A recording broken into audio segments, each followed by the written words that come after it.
up, everybody? Welcome into yet another edition of the Baseline Jumper podcast. My name is Jason Goldstein, and on the line with me right now is a man who travels more than anyone else I know, my partner and friend, Ben McDonald. Ben, where are we coming from this week? We are live from Miami, northern Miami to be specific. Well, cue the Will Smith song. Dancing in the club and the heat is on all night on the Welcome streets till the to break of day. Miami. Sorry, I was a little off tune there. Missed my Wow, well, moment. we just lost every subscriber we've ever had. But what we didn't lose is content, because we have something to talk about this week. It's the dog days of August, but the NBA gods have bestowed a present amongst the basketball faithful around the world. Yes, ladies and gentlemen. Yes, Benjamin P. McDonald. I just made up your middle initial because I don't know it. The NBA schedule's out, man. How exciting I is thought that? you were talking about my singing, but yeah, NBA schedule too, for sure. No. Your singing is a bit of a curse. It's not as good as my high-pitched voice. But yes, the schedule is out, man. It's exciting too. The schedule came out. They did a whole TV special on it.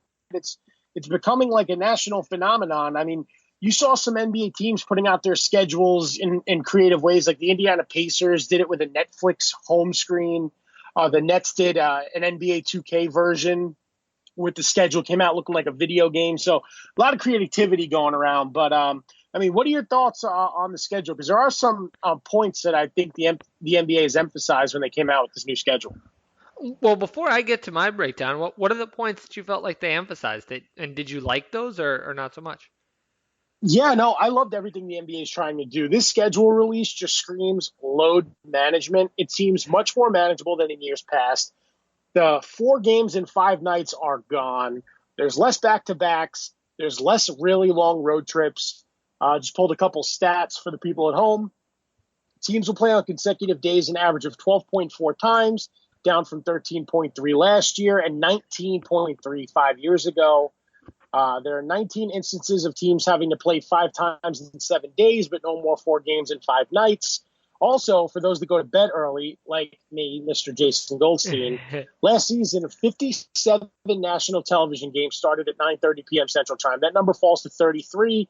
ESPN and TNT, the 2 NBA juggernauts when it comes to regular season telecasts, will start their doubleheaders an hour earlier than last season in most cases. So lots of load management. I think they're trying to emphasize stars sitting less games. They're trying to make the schedule a bit easier, so we're not seeing guys like LeBron and Kawhi sit for regular season games. And I think they're really trying to cater to both the players and the fans. So in a vacuum, I am a big fan of this NBA schedule release, just based on the fact that we're going to see earlier games. We're going to see the games spread out more over a 6-month season.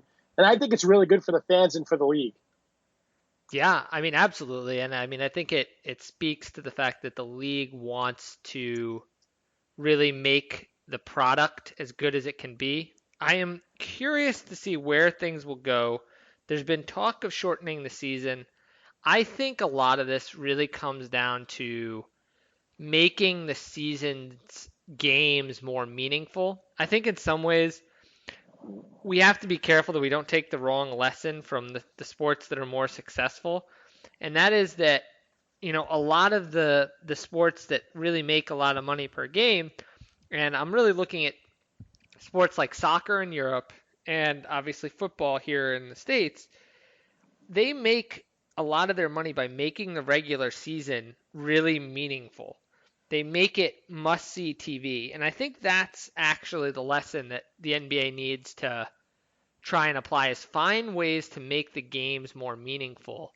And I wonder if these changes will get there. I think it's good for the product, but I still think that there's work to be done, Jason, in terms of I think 82 games is too much, and I think the way that those 82 games are structured is not conducive to people really following the league the whole season. And I think one of the things that we've really noticed, and you notice this a lot if you're on NBA Twitter or you're just scrolling through articles, there's people who love to follow the NBA but don't love to watch the NBA. And that's just not something you really see in many other sports. I can't think of another sport like that. Maybe the Olympics are the only other ones I can kind of think of. Is that some people like to follow the Olympics. They like to see the U.S. succeed, but they don't actually want to watch the sports.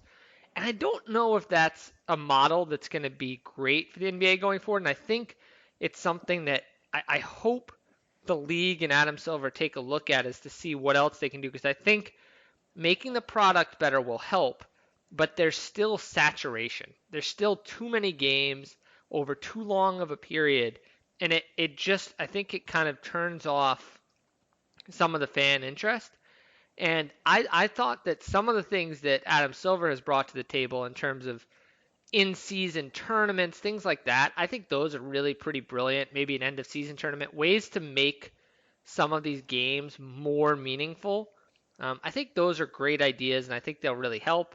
I mean, I think there's a few ways to do it, but we'll see where they go. But Jason, I mean, from there, I mean, we can only analyze the basics of the schedule. It's not going to change this year, obviously, because we already have it. So we can save some of those discussions for later.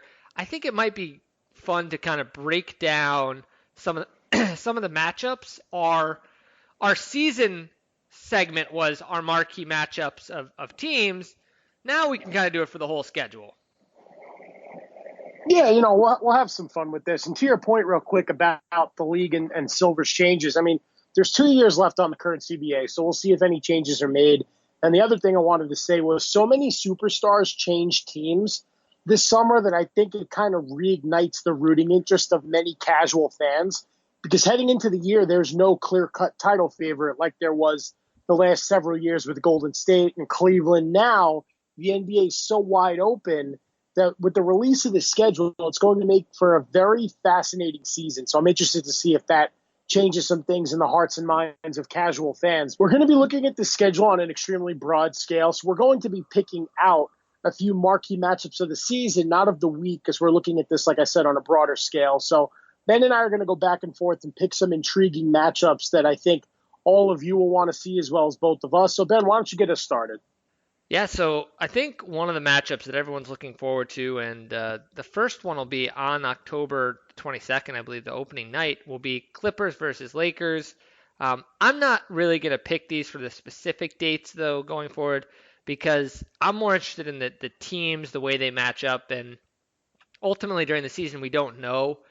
Clippers Lakers is a good example because due to health, we don't know which players are going to suit up for that first game at this point. So it'll be more to see kind of the full strength Clippers versus Lakers, see how Paul George and Kawhi Leonard match up against LeBron and Davis. I mean, I don't think they're going to really defend each other very much. We might see one of the two Clippers players defend LeBron, but outside of that, we probably won't see a lot of one-on-one there.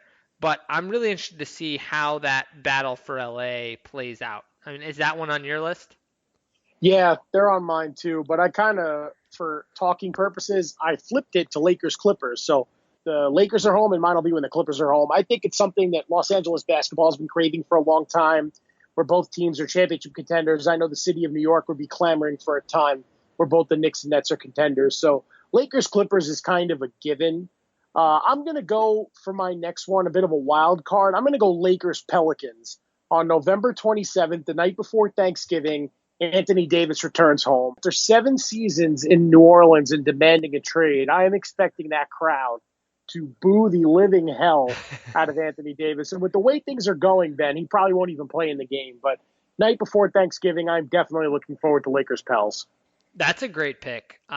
Just seeing that team and their fans, see how they react to Anthony Davis is going to be a lot of fun. And I think kind of another interesting one for me will be the return of Kawhi Leonard against Toronto. So Raptors Clippers is one that I'm really interested to see because the dynamic is so complicated there. Where with Davis, there's going to be, as they always say in football, there's no love lost, Jason. But with the Raptors and Kawhi, I guess if we're to use the phrase, maybe there is a little love lost. I feel like the Raptor fans are going to be appreciative of Kawhi, so I'm interested to see how they react to him returning because ultimately, what what are you gonna do as a Toronto fan? I mean, this guy did just bring you your championship, and I mean, he was clearly the best player on the team. I mean, the next guy is kind of up for debate. So, I mean, I'm curious to see how they react, Jason. I mean, do you have any thoughts on how you think Raptors fans are gonna take it? I think it's going to be majority positive. I think a lot of Toronto fans understand what Kawhi did for that franchise, for that city, but there will be those select Raptors fans who are really upset with him leaving in free agency because it's not like it was a trade. He kind of put the Lakers, Clippers, and Raptors in a stranglehold for the first 10 days of free agency before finally making a decision. And then when he does, he crushed the hearts of Lakers and Raptors fans. So I think there will be some that boo him, but I think it will be overwhelmingly positive for Kawhi when he does return to Toronto. Now, speaking of returns, we have a category a little later on in the show called Best Returns, where we end up covering a lot of these right now. But for mine, I'm going Nets Celtics. The same night Anthony Davis returns to New Orleans, Kyrie Irving returns to Boston for his first game against the Celtics in a net uniform. And the Boston Garden, or the TD Garden, will be raining boos on Kyrie Irving. And it's no secret he didn't have the best couple years there. He left on a bit of a sour note. We'll see if he's able to turn the franchise around, turn his career around in Brooklyn. But, I mean, it's pretty obvious when he goes to Boston, he's going to need extra security because they are going to be booing him heavily. Yeah, absolutely. That was a game that I was thinking about as a very underrated one here because not only are you going to have that storyline, but man, those two teams could be, depending on Kevin Durant's health, you could be looking at two of the favorites in the East as well. I mean, we don't really know how things are going to shake out in the East. We have so much turnover there that these are really two of the teams that could end up being surprise teams. And it wouldn't shock me. I mean, I'm not going to say that it's my prediction at this point, but it wouldn't shock me if that was the Eastern Conference Finals either. So I feel like that is a great matchup. And speaking of which, I really like the Warriors Rockets. That's one of the marquee matchups for me to see how those teams play after the departure of Kevin Durant and to see how they're stacking up. Is this the year that the Rockets can finally overtake the Warriors, particularly without Klay Thompson? Will Russell Westbrook be able to add something for them? Will he take something away? I mean, what does that look like?